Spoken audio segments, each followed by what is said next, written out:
Cigarette shaking up, I should say, the tobacco industry. It's an electronic cigarette. It's called Safe Cig, and the maker says it's a safe alternative to the real thing. But there are some critics, too. John Cameron co-owns Safe Cig. He joins us now. And John, welcome. You say this product saved your life. That's what you Certainly think. Did. I was a pack-a-day smoker for 10 years, and my soon-to-be wife couldn't be happier that I'm using an electronic cigarette. But it's actually her fault. It's actually her responsibility. Like, I was a pack-a-day smoker, tried everything. Tried the patch, tried the gum, nothing worked. And she was the one that went out literally into a rainstorm and found electronic cigarettes, brought them home, said, try this, and I haven't smoked since. How does it work? It's vaporizing fluid in a small canister and a battery. So they come in two parts.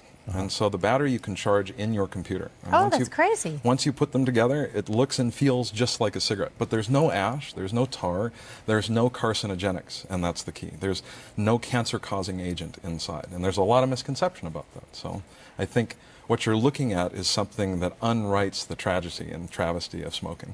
Can I see that? Can I hold it? So it's is it reusable? It certainly is. It's like a hard plastic. What you do to reuse it is you keep the battery, and once you have a Safe Cig battery, you have it for life. You can turn it back to us, give it back to us. We'll give you a brand new one. Which part is the battery? The filter-looking part? This is the battery. Oh, okay, the longer this is the cartridge. Okay. And so we have exact data on what's inside that cartridge. We know exactly what's in it. We know there are no carcinogenics, and you can control the amount of nicotine. But I think the main point is that while you're smoking this, there's no smell to it. There's no ashes to get everywhere. You're not going to start a fire by smoking an electronic cigarette. So it's very important that people understand what it is, because I think it can save millions of lives. Boy, it's pretty fascinating.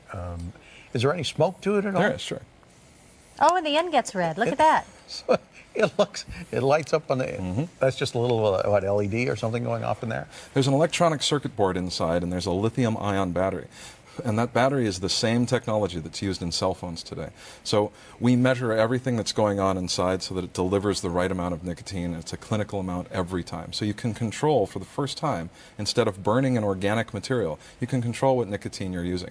Is the plan, can you go down in the amount of nicotine you get? You certainly can. We don't do child flavors. We don't do any of the bubble gum flavors, any of those things. We want to stick with just the traditional and classic flavors of tobacco, and we have different levels. We have 6 levels of nicotine in them, from 24 to 18, 14, 11, 10. So you can control what you're getting. And then by the time you're ready to put down the cigarette, it's much easier than trying it any other way. Are you smoking these now, or are you currently off them? I can put down an electronic cigarette for a week at a time. And a pack-a-day smoker for 10 years, you can't, your cravings for a cigarette are dramatic. For these, I can walk away from it whenever I need to. But if I want to have a cigarette, I know this is a safer option. The FDA is still very concerned about the product, though. And they should be. There needs to be regulation. But we need some good science, and we need a commission to get together and figure out the best way to do this. But with 6 million lives a year on the line, this technology can't just be pushed to the wayside. It really has to be explored. Now, is this out there for me to buy right now? It certainly is. And so far, there's no regulation on it. There are, but it's a matter of where and how. So what needs to happen is the FDA didn't go after it being a drug delivery device, but now they're thinking of regulating it as a tobacco product. And the reality is that it's a nicotine delivery system. It's not a tobacco product. But this is going to take a conversation. And we've got to get past the idea that it's, just another cigarette. It's not. It really isn't. It really stops all of the ills of tobacco that you'll experience. Is there anything else out there I can buy that is a nicotine product? Well, sure. You could have patches or gum. I've tried them both. Okay. They just don't solve all of the problems that you have. And those aren't regulated, though, are they? They certainly are. But they are a nicotine delivery system, but you can get them over the counter. The same as you can an electronic cigarette. I've seen these on the internet. Is that the only place you could buy them right now? For now, yes. We're an internet distributed product. And we're doing all of the engineering and all of the science before we go onto all the store shelves. We want to make sure that everything is known about it. And, immediately